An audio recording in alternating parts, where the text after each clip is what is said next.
Hi guys, Veggie Gamer back, and yes, we are still doing these Veggie Nights. If you're new to the channel, I play Danganronpa on the channel, Veggie Nights. We've done Danganronpa 1, 2, Ultra Despair Girls, and now I'm reacting to the Danganronpa 3 anime before starting V3. But because it's an anime and I can't just like film my reaction, because obviously animes are quite notorious for getting claimed and strikes on YouTube. I like doing these little review videos. Now, they take me a long time to make, so I'm so sorry that it's been such a long time between the previous one and this one. I am going to try and keep them a little bit more condensed now.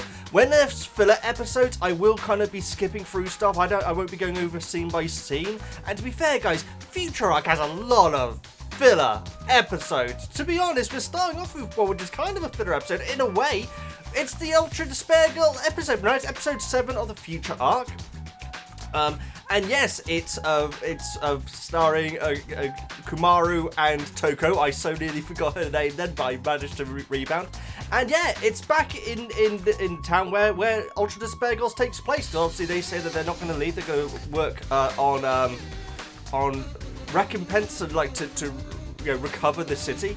Monica is still in charge. We do get to see her. What were they called? The Guardians of Hope or whatever. Briefly, we get to see them briefly. But yeah, this episode kind of like sums up. I don't want to say my issue with Ultra Despair Girls, because I did really enjoy it, but it was my issue with Ultra Despair Girls is that there's too much on the line. The things that happen in this one episode are like nothing that happens in the Future Arc or the Despair Arc. And it kind of like breaks kayfabe in a way. That's a wrestling term, guys. Ignore me. But yeah, it kind of like breaks what Danganronpa is. If you're willing to have two characters flying through the air into like landing on a big trampoline thing, and it is a bit OTT, and it makes every other scene less. Like there's a scene where Kumaru and Toko have been cornered by loads of Monokuma, and that sort of thing just doesn't feel right in the universe of Danganronpa, because then we'll go back to the other Future Arc episodes and everything's very, very calm and story based and character based. Saying that, it was really, really nice to see the girls again. There is one very bizarre bit where Toko starts to fantasize about Byakuya. And what is this drawing style, guys? I'm guessing it's based on a manga. This like pointy nose thing. We've seen it before. Maybe it was in Ultra Despair Girls. It was, wasn't it? It was in Ultra Despair Girls at some point, I think, where, yeah, this art style is clearly based on possibly an actual specific anime. I mean, there are actually specific anime references in Danganronpa, apparently, which I wouldn't be able to pick up on, like, say, the way that Sakura, her pose in the game room, is a reference to a boxing manga, I believe. But yes, this art style is bizarre. I loved the bit with Chibi Kumaru. It's absolutely adorable. But yes, so yes, Toko has this fantasy about Byakuya. They have absolutely tons of kids, but they're also... It's the first time meeting as well. It's very confusing. And then afterwards, this is the best bit of the episode probably, where Byakuya is like in his plane, and he just suddenly has these chills, and like says, I get the feeling that a certain someone just had a fantasy about me. I love the idea that whenever Toko has a fantasy about Byakuya, Byakuya senses it in some way and it makes him creeped out. I love that so much. And so Toko and Kumaru hunt down Monica. Monica is about to like kill them basically, and then says, "I give up." This whole episode just feels really pointless. The point of this episode is for Kumaru to give Makoto the information that someone's going to die because of him in the Future Foundation building, which is kind of minor, really. That's kind of like it's just like another thing to dangle. When we finish the Future Arc, I mean, I'll say this right now, actually. This is the point. These episodes that we're covering in today's episode are the point where Future Arc starts to get better than Despair. Because up to this point, I was thinking, oh, Despair's great. But honestly, it is actually shifting now. And at this point, Future definitely becomes my preferred series. This episode, it was great to see the characters again. It was awesome that they used all the same music and all the same robots and stuff like that. Monica says that she's going off to in space. Sorry, that's my Tim Curry impression. I'm escaping. One place that hasn't been corrupted by capitalism. Space! And yeah. The whole point of the episode is for Makoto to learn that someone's going to die because of him. It was nice to see the Ultra Despair Girls, but at the end of the day, the episode did feel a little bit hollow because that was literally all that we really got from it. That being said, there is a really nice touch, which we'll get to in the next future episode, which will be in this episode, don't worry, that doesn't make any sense. In part 8, in the future episode 8, there is a really nice moment with Asahina and Makoto, which I'll be pointing out. It's very, very subtle, and that's why I like it. But this episode's good. Did kind of feel a little bit fillerish, and like I say, there's a lot of filler in the future arc. But I believe that at this point, it then changes to actually being a lot more focused. So now we return literally to where the last episode left off in the Despair arc, with the ultimate animator getting confronted by Junko, asking what his deal is, what his ultimate ability is. I gotta say, what I said about Makuro in the last episode kind of split the audience. Some people really agreed with me, some people really didn't, but we get some really nice shots of Makuro in this episode, and it's all like, yeah, that's the Makuro that I wanted, not this like almost comedy loser character that they try to make her out. I think it's because she's with Junko, and because of that she has to be that role, because Junko was such a extreme character. I feel like part of my issue with Ultra Despair Girls and Danganronpa 3 the anime is that, to me, if you say Danganronpa you think Monokuma. Personally, that's the case for me. And with Monica and Junko, they are great characters, but they're not as good. They're just not Monokuma. Now, obviously, you can't have a prequel with Monokuma because that wouldn't make any sense. But yeah, to me, Junko misses the mark a little bit in these episodes. But I know that I'm in the minority here, though, guys. People really like Junko in Danganronpa 3. So yeah, the Ultimate Animator shows Junko his work, and straight away, they ruin Makuro's character even more. But yes, and Junko gets the idea of using this to basically, make everyone feel despair. Obviously, his animation is all about giving everyone hope, and she's going to twist that into a sort of like, a way to affect like people in mass, like as many people as possible to become despair. I feel like the whole hypnotic video is an okay story arc. I kind of feel like when I first realised that the Despair arc is actually following the Danganronpa 2 lot, first of all, I was delighted, because I didn't realise it until I pressed play that was the case, which was a very, very nice surprise. And I was kind of thinking, okay, so I presume that it's going to be loads of different events, slowly making them feel despair and lose hope. Starting off with Mahiro's friend doing what she did to Fuyuhiko's sister. But that doesn't come back at all. In fact, in the next episode, Fuyuhiko and Mahiro are literally completely back to normal. And so I was kind of expecting it to be a ramp up, things are getting worse and worse and worse and worse, until they have that ultimate bad day, and then they all turn to despair. It being a hypnotic video kind of takes away from that. It's so like, oh, they got hypnotized. Okay, that's it, explained. You could have had that in one episode. You could have had that in one episode, but it's fine. We'll get to those bits later on. That's just my opinion, guys. I hope that I don't sound overly negative on these things. I always say in my review videos, I only ever pick apart things that I really enjoy. There's no point in picking apart something which you don't love.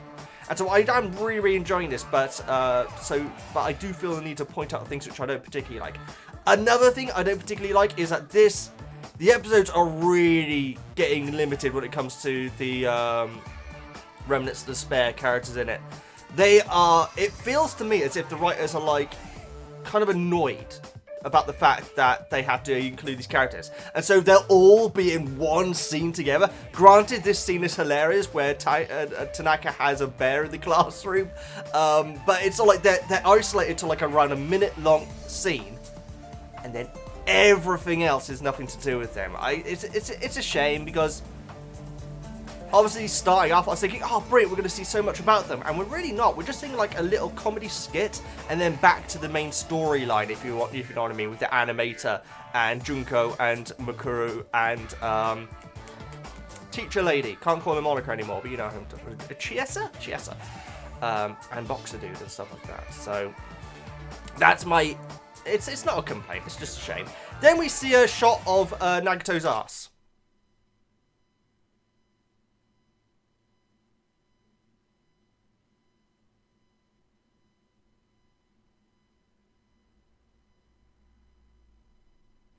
So this is obviously the, I'd imagine the most famous episode from Danganronpa 3. I'd imagine that people who are fans of Danganronpa 3, this is the first thing that you think of. I actually didn't realise it was this episode until skipping through right now. So Mikan gets caught by cool-looking Mukuru. And we hear that a whole bunch of staff members or, like, higher-up students, I think they're meant to be, have gone missing in the school. Boxer Guy's telling Chiesa that.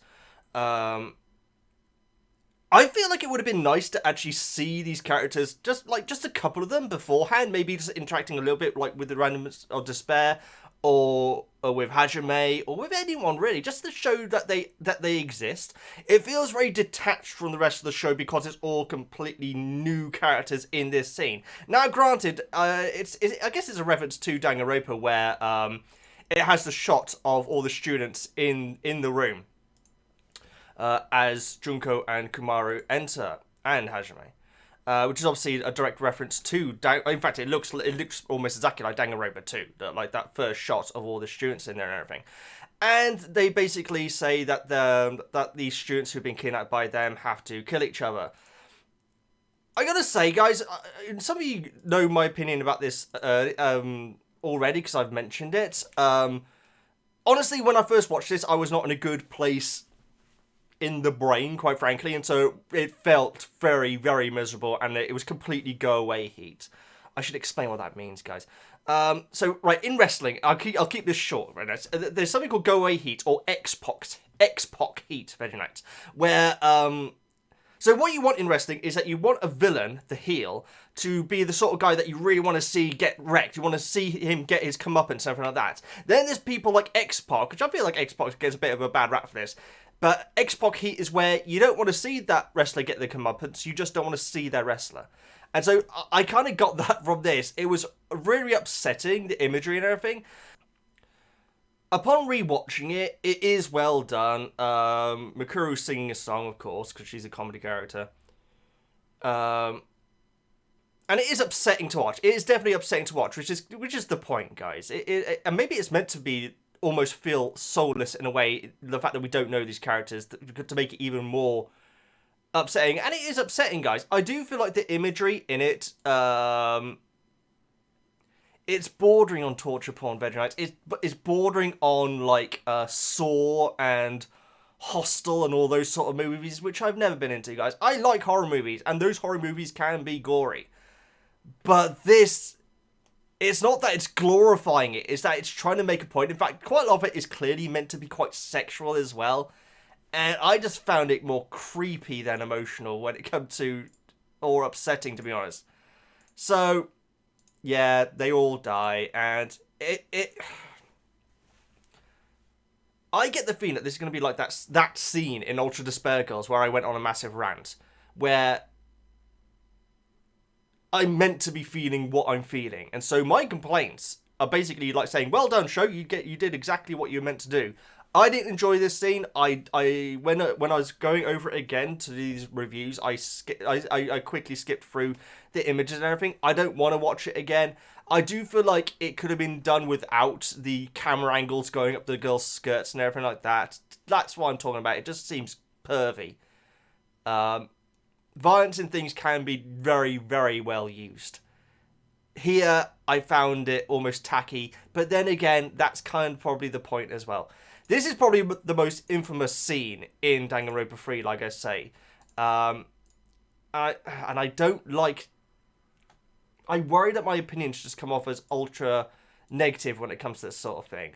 I just feel like that maybe... I don't know. It would be nice to have seen the characters beforehand. And it to be less...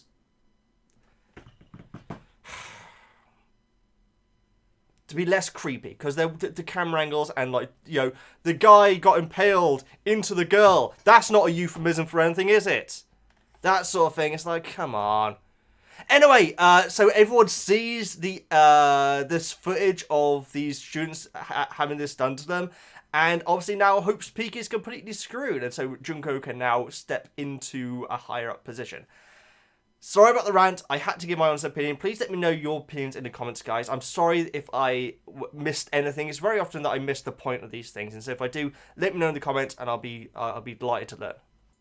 Okay, back to the future arc. So we start off with the hat guy actually being in like some sort of like resistance army against what's happened at Hope's Peak, with like a sports teacher. I don't know if this is the sports teacher that we saw grading the sweet girl's food in a previous episode, but this episode is very focused on the hat guy, and I really like that, because I really like him in this episode. This is actually a really good episode, guys. We see that Byakuya and Captain Frizz have met back up again. We get the moment which I was talking about with Asahina, where Makoto's finishing off his call with Kumaru, and he's like really like bigging her up and like saying, "Don't worry, I'm gonna come and save you once this is all over and everything." And like the call ends, and Asahina like turns away and like says, "You're a really cool big brother, by the way." And Makoto like looks like shocked and almost like horrified. Such a nice detail, guys. That's so nice. She's essentially saying that she wishes that she could have done that for her brother.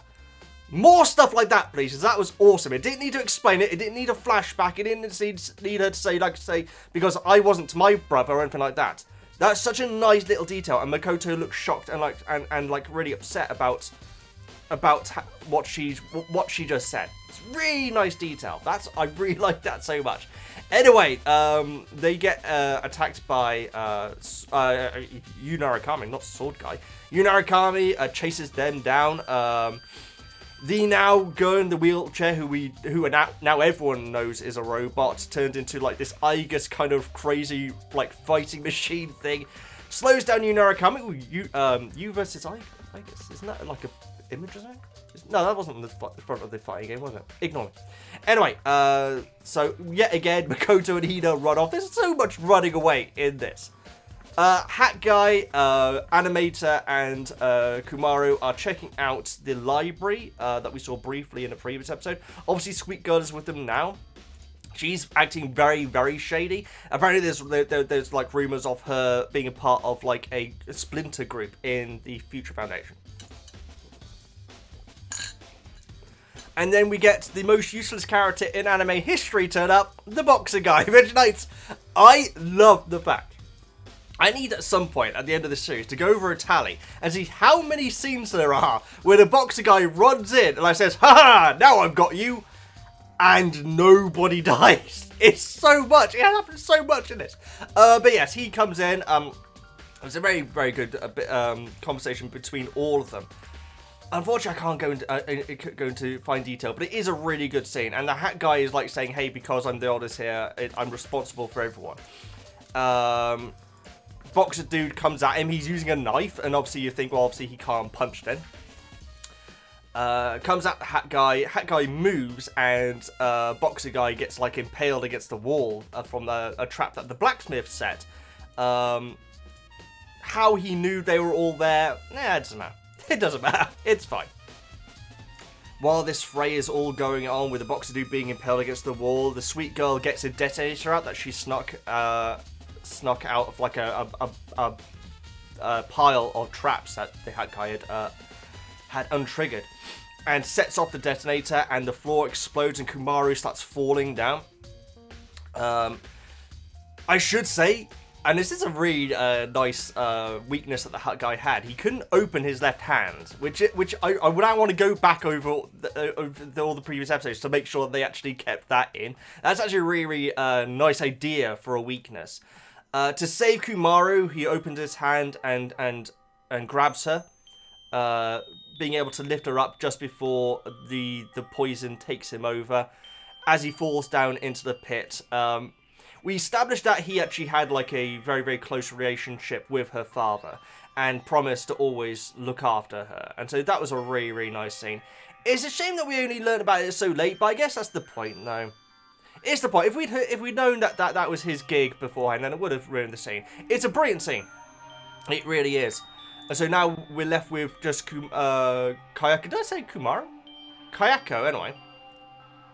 Animator and sweet girl in the room with the boxer guy pierced against the wall.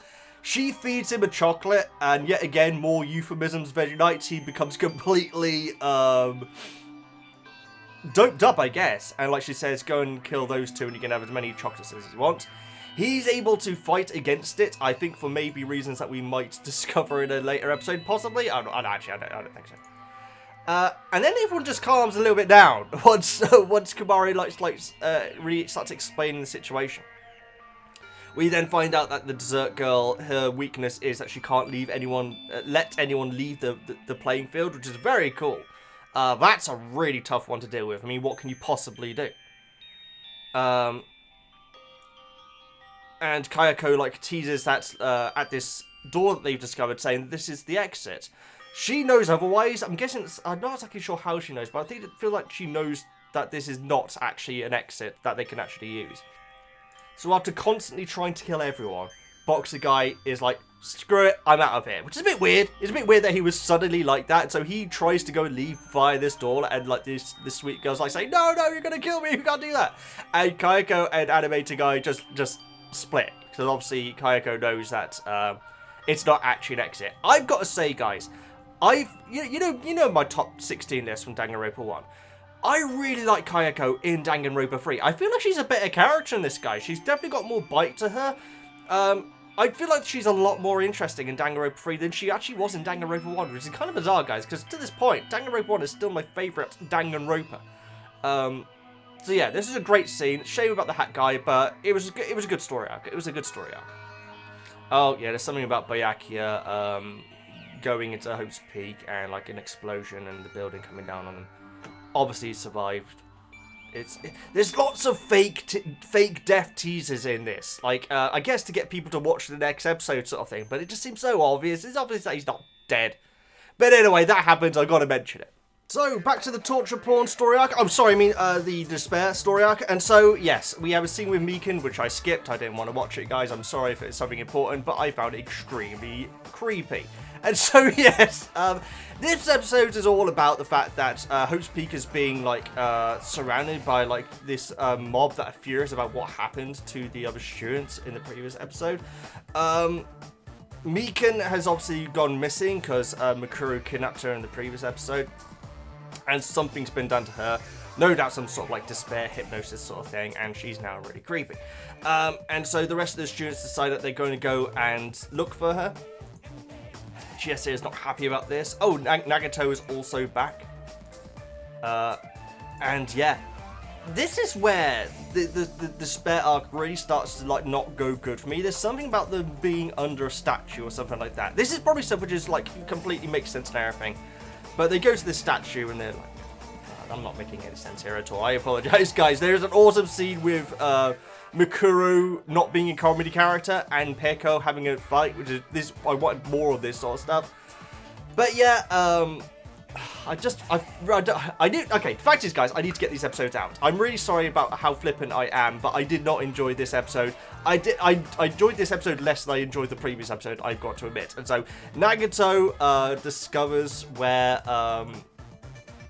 with Chiaki, I should say, where the animator is being kept. There's a standoff between Junko and Nagato, which is very interesting. Nagato then ends up getting shot by Hajime. Obviously, we know that he's fine, and also he's obviously the ultimate lucky student. And Chiesa then finds the animator who has escaped at this point, and he says where they are, where that's going on, and Chiesa then heads down into that tunnel to try and save Chiaki and Nagato and stop Junko. I'm so sorry that I'm so flippant about this episode, guys. I just didn't enjoy it at all. I really didn't. Again, like the rest of the rooms to split are literally in it for like a couple of seconds, like saying, hey, where is everyone? And then that's it. The whole under the statue thing, and I like this scene with Peko and Mukuru for as long as it lasted. But yeah, I need to get these episodes out, guys. The faster I get them out, the sooner I can get to V3. And to be honest, I've got to be honest when doing these reviews. I did not enjoy this episode. At this point, I am much more enjoying the Future Foundation story arc. I really am. I'm really enjoying the Future Foundation. Despite the fact that they're not pre-established characters, I'm enjoying them a lot more than I am the Despair arc, because it's like a couple of the Remnants of Despair, and then everyone else is in this like bubble of, we are standing here wondering what's happening, sort of thing, you know? And the whole... I'm sorry, guys. I skipped the Meekin scene. I'm sure there's lots in that scene that would explain what's going on, but quite frankly, I found it disgusting to watch, and so I skipped it. That being said, guys, I'm so sorry. This video has been mostly a rant, but like I say, if I get these videos out, I can then get to V3, and so I'm sorry if you disagree with what I'm saying. Please let me know in the comments if you do, and correct me where I'm wrong, guys. Please do, because I'm sure that I'm missing a lot at this point. But at this point, getting through the Despair arc was actually getting tough when I was watching them for the first time, and so, yeah. I'm much more Future Foundation, a Future Arc guy at this point. Either way, let me know which one you prefer in the comments. I'm sorry if you disagree with my opinions. Let me know your opinions in the comments. Please like and subscribe, all that good stuff. I'm VeggieGamer, and I'll see you next time.